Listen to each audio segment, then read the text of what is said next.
Le challenge étudiant Parrot, c'était un challenge où il fallait réaliser un drone innovant, donc avec un enjeu sociétal.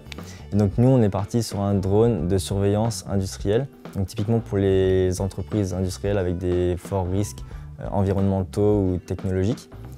Et donc ce drone, il est autonome, il va marcher selon deux modes. Donc le premier mode, ça va être un circuit qu'il réalise sur le site industriel où il va réaliser des relevés de gaz, des relevés de chaleur. Et ensuite, il y a un deuxième mode, ça va être la prise en main par les pompiers pour avoir justement une vue, un flux vidéo sur le site industriel lorsqu'ils vont intervenir. Le fait qu'il soit autonome, ça facilite la prise en main des pompiers. Ils ont juste à prendre l'application et cliquer sur l'endroit du site pour justement qu'on ait le flux vidéo sur l'endroit souhaité du site industriel. Moi, je me suis occupée de tout ce qui était informatique, c'est-à-dire en fait voir la faisabilité par rapport à ce qu'on voulait faire, qu'est-ce qui était possible de faire. Quand les gars disaient quelque chose comme « ouais, il faudrait qu'on puisse faire un drone autonome qui suit son chemin tout seul », réfléchir à comment est-ce qu'on enregistrerait le chemin d'un point de vue informatique, toute la partie détection d'obstacles, qu'est-ce qui se faisait à ce moment-là. On a vite vu par les deadlines du projet, donc c'était quelques mois, qu'on ne pouvait pas réaliser un drone qui était autonome et qui volait.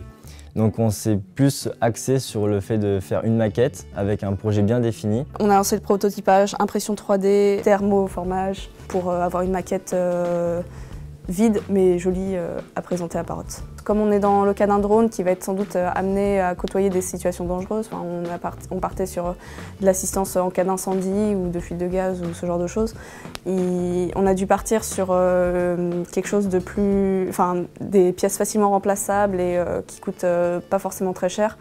Donc il a fallu réfléchir à comment organiser une redondance des données, histoire d'avoir des données fiables en fait. Suite à cette première place, j'aimerais vraiment remercier l'UTC au travers de la filière design, qui nous ont vraiment suivis durant tout le projet et qui nous ont aidés à vraiment rester structurés.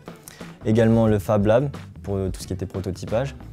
Et les pompiers qui nous ont vraiment permis de déterminer le besoin qu'ils avaient, faire un produit vraiment en respect, en accord avec leurs besoins. Et pour finir, l'entreprise Parrot, car ils nous ont suivis également, ils nous ont donné un peu les moyens et c'était vraiment quelque chose d'appréciable.